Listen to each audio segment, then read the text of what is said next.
Hello traders, आपका स्वागत है। तो आज निफ्टी की एक्सपायरी थी, तो आज मैंने पर्सनली बैंक निफ्टी में ट्रेड किया था, जैसा कि लास्ट एनालिसिस वीडियो में बताया था। क्योंकि मार्केट कभी भी सपोर्ट या रेजिस्टेंस के एरिया पे आता है तो ये वॉलेटाइल जोन हो सकता है। तो अगर देखोगे तो ये लेवल से शार्प सेलिंग आई थी, तो यानी ये लेवल एक रेजिस्टेंस की तरह एक्ट कर सकता है। तो उसे ध्यान में रखते हुए यहाँ पे हमने आज एग्रेसिव ट्रेड प्लान नहीं किया था। अगर फिबोनाची का लेवल देखे तो मार्केट अभी 618 के लेवल के आसपास ट्रेड कर रहा है। तो 618 लेवल एक इम्पोर्टेंट लेवल माना जाता है प्राइस एक्शन के हिसाब से। तो यहाँ पे अब देखोगे तो एक जोन बन गया है, मार्केट ने ए जोन से ब्रेकडाउन दिया था। तो यहाँ पे है ना एक अपॉर्चुनिटी बन सकती है, क्योंकि मार्केट में देखोगे तो एक प्राइस एक्शन बना है। पहले यहाँ पे आया, ए लेवल का सपोर्ट लिया, फिर यहाँ पे अप साइड गया, यहाँ पे ब्रेकडाउन दिया और ये रिटेस्ट करने के लिए आया है। तो अगर मार्केट को ट्रेंड कंटिन्यू होना होगा तो यहाँ पे जा सकता है। अदरवाइज अगर यहाँ पे एक प्राइस एक्शन बनना चाहिए, यहाँ पे साइडवेज हो जाएगा और फिर ब्रेकआउट देगा या फिर एक पुल बैक देगा और फिर ब्रेकआउट करेगा, तो फिर ये लेवल से मेजर बाइंग शुरू हो जाएंगी। ठीक है, तो डेली टाइम फ्रेम पे एक रिवर्सल आपको साइन दिख रहा होगा, क्योंकि एक रेजिस्टेंस एरिया है इसलिए रिवर्सल साइन दिख रहा है। ठीक है, तो अगर 15 मिनट के टाइम फ्रेम पे देखोगे ना आप, 15 मिनट के टाइम फ्रेम पे इस जोन के नीचे इसने ब्रेकडाउन दे दिया है। तो ठीक है, तो अभी एग्रेसिव बाइंग कब करेंगे हम? एग्रेसिव बाइंग जब तक ये लेवल ब्रेक नहीं होता तब तक हम एग्रेसिव बाइंग नहीं करेंगे। ठीक है, अगर बाइंग करना है तो आप बैंक निफ्टी में जा सकते हो, उसका हम आगे डिस्कस करते हैं। पर एग्रेसिव बाइंग ये लेवल के ऊपर ही हम करेंगे। ठीक है, एग्जैक्टली कैसे प्लान करेंगे वो समझा देता हूँ मैं आपको। जो ये जोन है, ये जोन है उसके ऊपर निकलता है तो थोड़ी क्वांटिटी आ पाएंगे, इसके ऊपर निकलता है यहाँ पे थोड़ी क्वांटिटी ऐड करेंगे, फिर कुछ प्राइस एक्शन बनता है ऐसा। ठीक है, और 500 के लेवल के ऊपर सस्टेन करता है ना, तो फिर हम और पोजीशन ऐड करेंगे। ठीक है, ये प्लान रखेंगे। पर तब तक के लिए ना हम सेल ऑन राइज प्लान करेंगे, क्योंकि है ना एक क्रूशियल लेवल है जो ये लेवल है, डेली टाइम फ्रेम पे ये लेवल एक क्रूशियल लेवल है। और मार्केट ने एक प्राइस एक्शन भी बना दिया है यहाँ पे। पहले मार्केट अप साइड गया, साइडवेज हो गया, फिर नीचे की साइड ब्रेक डाउन दे दिए। तो यहाँ पे अगर ऊपर की साइड जाता भी और नीचे कुछ ऐसा रिवर्सल दिखाता है तो वहाँ पे हम स्मॉल स्टॉप लॉस के साथ एक लंबा ट्रेड मिल सकता है, बड़ा ट्रेड मिल सकता है।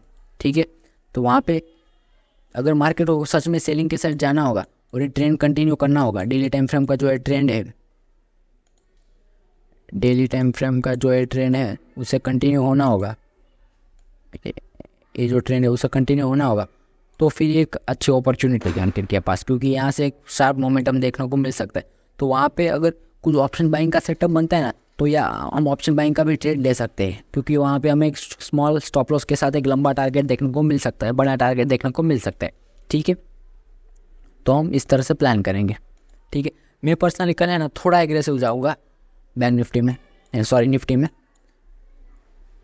उसका रीज़न मैंने आपको बता दिया है, क्योंकि एक प्राइस एक्शन बन गया है, साइडवेज हो गया, यहाँ पे साइडवेज हो गया, और क्योंकि मेजर प्राइस एक्शन है ना ये लेवल पे बना है। क्योंकि सर बोलोगे आपकी अभी तो अपसाइड प्राइस एक्शन बन रहा है, पर ये छोटे टाइम फ्रेम पे, अगर बड़े टाइम फ्रेम पे देखोगे ना, डेली टाइम फ्रेम पे, तो एक डाउन साइड प्राइस एक्शन दिखेगा आपको। डेली टाइम फ्रेम पे देखोगे तो एक डाउन साइड प्राइस एक्शन है, तो ये ट्रेंड कंटिन्यू हो सकता है। वो बड़े टाइम फ्रेम के हिसाब से बात कर रहा हूँ। ठीक है, तो आप ये समझ गए कि आपको एग्जैक्टली क्या करना है, मीन्स मैं ऐसा एग्जैक्टली ट्रेड प्लान करने वाला। ठीक है, तो मैं पर्सनली एग्रेसिव सेलिंग के लिए प्लान करूँगा। पर अगर ये लेवल ब्रेक होता है तो फिर मैं बाइंग के लिए प्लान तो कर सकता हूँ। जब तक ये लेवल ब्रेक नहीं होता तब तक मैं सेलिंग के लिए प्लान करूँगा, जब तक ये लेवल ब्रेक नहीं होता तब तक मैं सेलिंग के लिए ही प्लान करूँगा। ठीक है, ये समझ गए। और जिसको अगर बाइंग करना है ना, क्योंकि है ना अभी है ना बैंक निफ्टी में एक स्पेस है बाइंग के लिए, क्योंकि ये लेवल इंपॉर्टेंट है, बैंक निफ्टी का 44,000 एक इंपॉर्टेंट लेवल है, ये जो लेवल है। तो यहाँ पे कुछ भी बाइंग का सेटअप बनता है तो वहाँ पे हम एक प्लान कर सकते हैं कुछ बाइंग के साइड।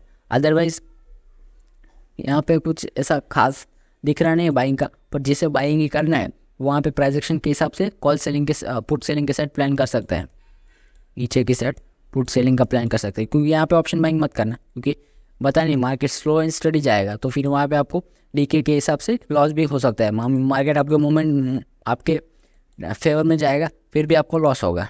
ठीक है, और अगर इसके नीचे निकलता है मार्केट, सेकेंड, और अगर मार्केट इसके नीचे निकलता है, यहाँ पे आता है और प्राइस एक्शन बनाता है, ठीक, तो हम बाइक के जाएंगे, हाँ साइड जाएंगे। पर यहाँ पे साइडवेज हो जाता है, यहाँ पे साइडवेज होता है और फिर ब्रेक डाउन देता है, तो वहाँ पे स्मॉल क्वांटिटी के साथ हम ट्रेड लेंगे। जैसे कि हमने लास्ट वीडियो में डिस्कस किया था कि 20% क्वांटिटी हम ऐड करेंगे और फिर फर्दर देख सकते हो कि ये लेवल से शार्प बाइंग आई थी, तो यहाँ पे कैसा मार्केट रिएक्ट कर रहा है, यहाँ पे सीधा आके सीधा ऐसा मोमेंटम कर रहा है या फिर साइडवेज हो रहा है और नीचे की side slow and study move कर रहा है, तो वहाँ पे हम और क्वांटिटी ऐड करने का प्लान करेंगे। ठीक है, ठीक। पर पर्सनली है ना, जैसा कि मैंने कल डिस्कस किया था कि यहाँ पे कल अपने फेवर में मोमेंटम हो रहा था बैंक निफ्टी में, तो आज मैंने बैंक निफ्टी में ट्रेड किया। पर कल मोमेंटम ऐसा मुझे लग रहा है प्राइस एक्शन के हिसाब से कि कल निफ्टी में मोमेंटम आ सकता है, तो हमें बैंक निफ्टी में ट्रेड करना है। ठीक है, जहाँ पे अपॉर्चुनिटी मिलेगी ना वहाँ पे हमें ट्रेड करना है। ऐसा ही नहीं कि सिर्फ मैं बैंक निफ्टी में ट्रेड करूँ या सिर्फ मैं निफ्टी में ट्रेड करूँगा, वैसा नहीं। जहाँ पे अपॉर्चुनिटी दिखती है वहाँ पे ट्रेड करना है। ठीक है, तो यहाँ पे हैज़ ऑफ नाउ मुझे पर्सनली अपॉर्चुनिटी दिख रही है निफ्टी में, तो मैं निफ्टी में ट्रेड करना पसंद करूँगा। ठीक है, तो इस वीडियो को हम यही ख़त्म करते हैं, मिलते हैं आपको अगली वीडियो में। Till then, thank you for watching.